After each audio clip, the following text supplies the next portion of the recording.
susah jugalah kan.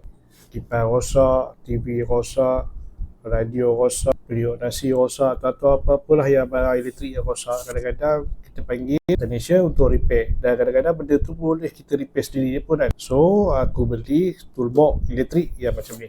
Toolbox ni tak apa mahal lah, bawah 100 je. Jom kita buka tengok.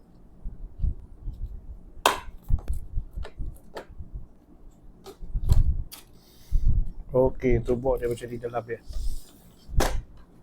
Jadi toolbox untuk repair barang elektrik.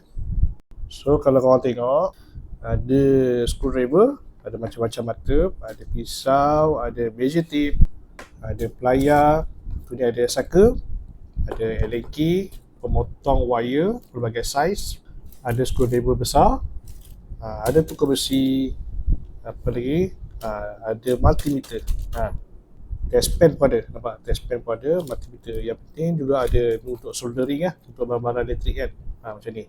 Dan benda ni semua ni korang boleh dapatkan dengan tak sampai 100 je. So kalau korang berminat dengan toolbox yang khas untuk repair barang elektrik, untuk supaya korang yang baru mula belajar untuk repair barang elektrik kat rumah kan, sila klik link yang diberikan. Okay, bye.